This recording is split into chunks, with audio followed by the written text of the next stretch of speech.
Hey, good morning, everybody out there. Look who's joined us. We've got Tom and headkeeper Sabrina. Over to you, my dear. Hey guys, we're here to show you how we give Tom his bath today. He's going to have his little bath and he's going to have his breakfast. Now, you'll notice the water is super shallow in his bath, and that is because, as many of you know, Tom is a tortoise. He is not a turtle. Most turtles can swim, tortoises cannot. So he needs to have nice shallow bath water. Now you might be wondering why we are giving him a bath at all if he is a tortoise and not a turtle. And the reason for that is that when tortoises are very young, their shells grow really quickly, and in the wild they would burrow and find different places with really high humidity and be able to get to different levels of humidity on their own. So you can give them a human hide in captivity, which also helps, but soaking them in the bath is a really good way to promote proper shell growth. If they don't have the right humidity or they aren't soaked frequently, they can often develop things like cracks in their shell or warped shells just from growing too fast without enough moisture content in the shell. So we like to give Tom a soak. So their shell can actually absorb water? Yeah, so because it is, it's similar to the way that your fingernails get softer. So if you, for example, trim your fingernails when you get out of the bath or after you've soaked your fingers at salons and things, they'll do that as well when they are giving you a manicure or a pedicure. They'll soak your nails. And that's sort of similar to what we're doing with Tom right now. We're just going to let him soak for a little bit. Also, he is pretty messy. For a baby tortoise, he poops a lot and he walks through it and things like that, and gets food all over himself and stuff like that. So it also helps him stay clean, just like us. He needs to make sure he takes his bath, keeps his shell healthy, and it will keep him clean.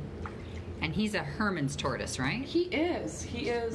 So Hermann's tortoise are one of the smallest species of tortoise. They typically max out at about 5 to 7 inches. I believe the largest one ever on record was 10 inches across. So that's fairly big for a Hermann's, but fairly small as far as tortoises are concerned. Cool. And how long do they live? This species on average lives about 40 to 60 years, obviously depending on the genetics and the husbandry. There was one in the UK that lived 110 years, so Wow. they can live quite a long time. Now, can you tell people what the word husbandry means? Husbandry just means your general care routines, whether that be feeding, housing, medical treatment, all of that stuff, all falls into the category of husbandry. So when we say husbandry, we're just talking about generally the way that the animal is taken care of, the things that is provided, the practices that are taken to make sure that that their well-being is top priority. So. Well, I'd say our guys get pretty good care with you doing their husbandry. They all do pretty well. So sometimes even when I take Tom out of his bath, I will rub coconut oil on his shell because it makes him nice and shiny. No, because it also helps promote proper shell growth without having any issues with cracking his shell or anything like that. Sometimes I will take a small soft toothbrush, and if he has anything built up on his feet or the bottom of his shell here, on his plastron, then I will scrub that off, scrub his carapace off if it is dirty. And so a lot of the children who come in will ask me if Tom can come out of his shell, because often you'll see in cartoons and things like that where turtles or tortoises will pop right out of their shell. It is not like that. That is not something that could happen to a tortoise or a turtle in real life.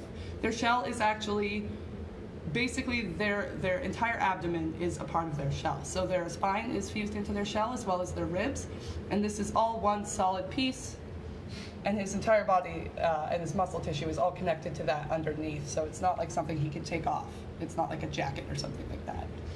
That's why it's so important to let it grow with his body. Exactly, and to make sure that you don't want to have any cracks or any warping. Also, you will often see it's more common I've seen in turtles, but I have seen it in tortoises before too. It's not super uncommon with them, but pyramiding is where the shell will start to rise up and you'll see these large sort of triangular pyramid shaped bumps on their backs. Now some species have that naturally, but often with Hermann's tortoises, marginated tortoises, red-eared sliders, things like that, you'll see them raise up and their shell will get rather bumpy or start to crack. That is often due to either nutrition problems, like dietary related problems. They're not being fed a wide enough variety or the right items for their food, and sometimes it is also due to lack of humidity or improper husbandry in other aspects. So it's important to make sure that whatever species you are caring for, you do a lot of research and make sure that you are giving them the right sort of care for their species. So tortoises like Tom, in the wild they live on grassy hillsides and often will hide in burrows. So you can see he's got great little feet for digging here.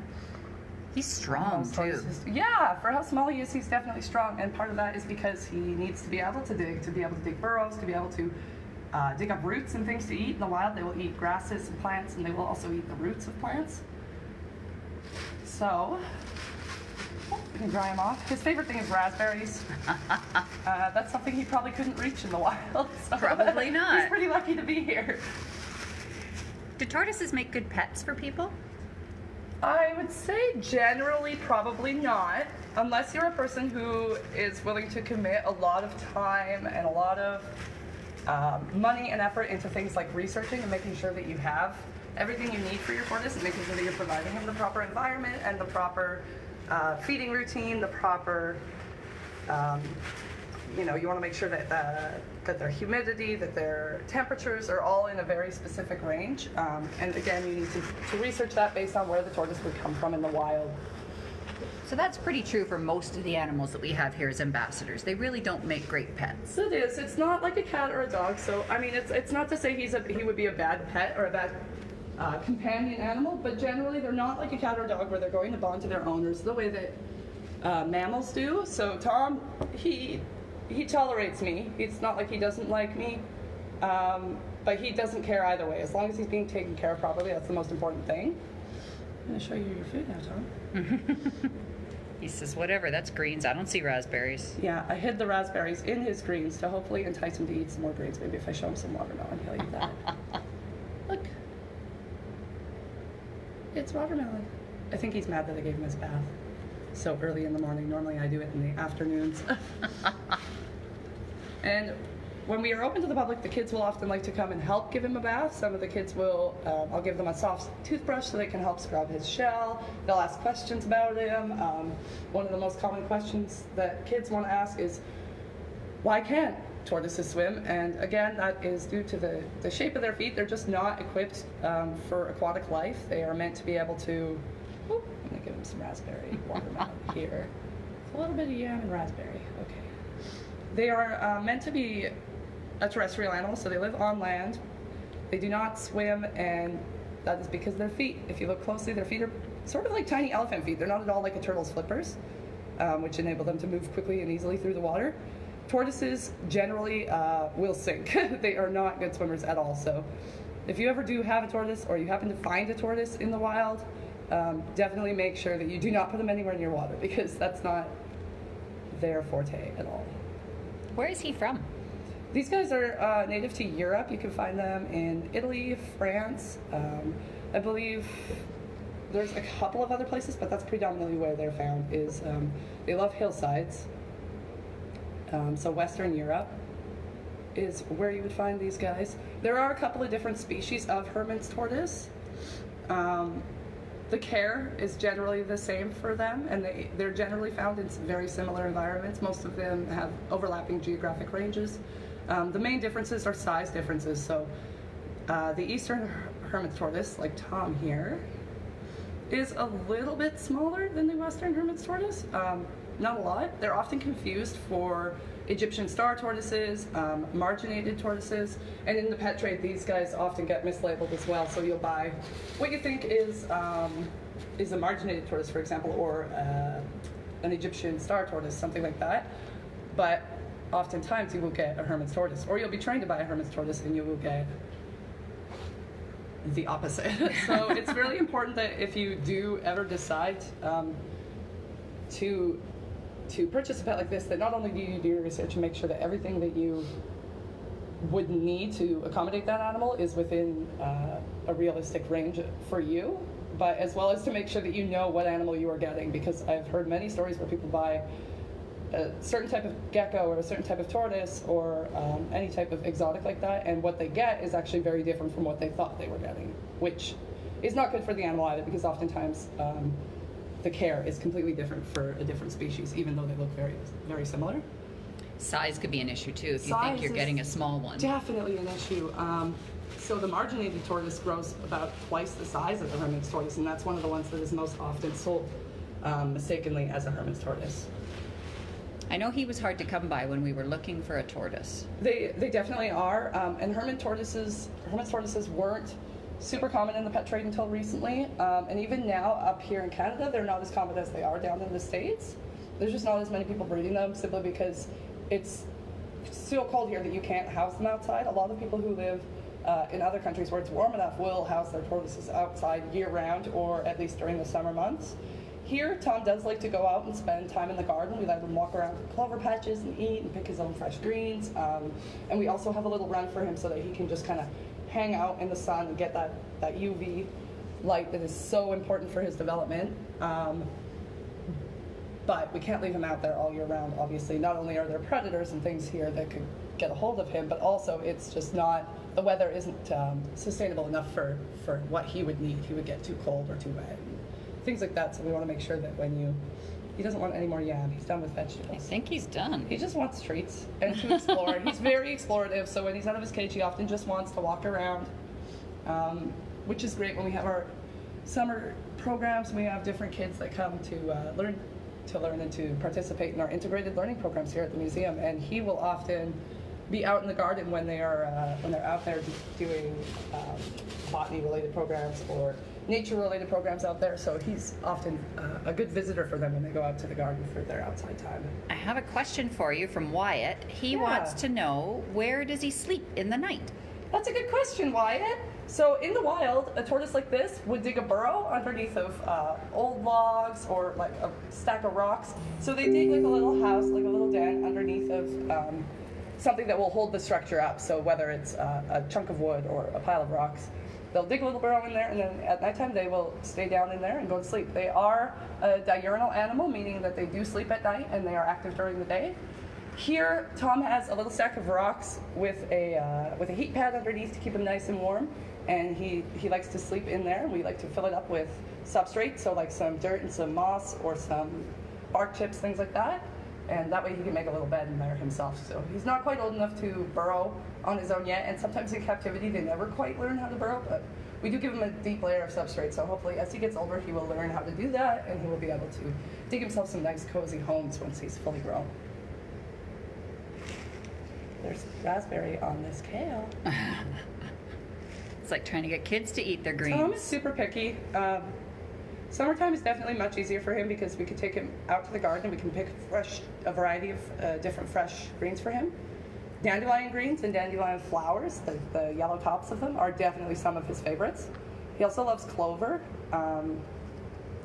and he loves honeysuckle flowers. So he's definitely got a very specific taste of things that he likes, and he gets bored easily. So if you've been feeding him just a variety of greens for a long time with fruits, sometimes he'll get a little bit picky and he wants you to change to a different type of green. So if I'm feeding kale for a couple of days or spinach or mustard greens, then I would switch to something else. And it seems like right now he's done with his kale. How come you have him on the AstroTurf or whatever that is? Tortoises, the bottoms of their feet are made for walking on rough or very well-textured surfaces like grass or dirt or sand or gravel, those kinds of things. So I have him here so that he won't be able to slip around. If you watch him, when I put him here on the flat surface, he can't exactly get his footing very well. And he kind of slips around, and sometimes he'll get nervous. And also because the way that they walk on their nails in the wild, they use them for traction. So when you put him on a flat surface like that, I imagine it's probably not the most comfortable on his feet to walk around. That makes sense. But he is extremely explorative. He loves to walk.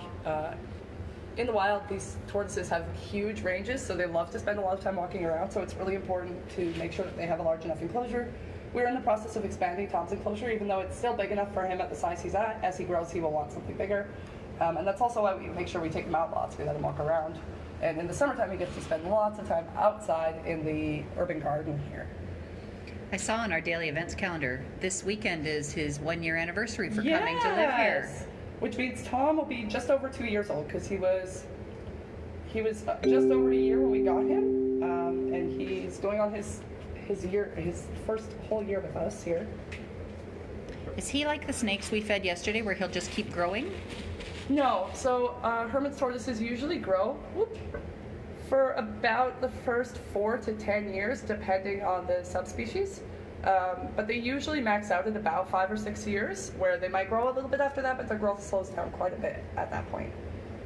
So he'll be around the size of like a tea plate, like a small saucer, when he's fully grown. Probably not.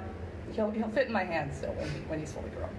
There have been exceptions. The one that I mentioned that was 10 inches, but that was a very large Hermann's tortoise, and they typically don't get that big.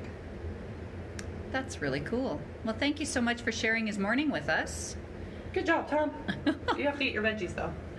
Yeah, I'm sure once we take the camera off him, he'll eat his veggies. He likes to eat in his house, actually. The other day, he grabbed a piece of spinach and took it back to his little rock bed with him and ate it in there. So that was pretty cute. I'll have to post a video of it. Thanks for tuning in, everybody. I think tomorrow we're planning to do the same thing as close to 10 o'clock as we can get the animals to cooperate. But remember, stay home, stay healthy, and we all miss you, so we'll just keep doing these lives to try and connect up. Take care, everybody.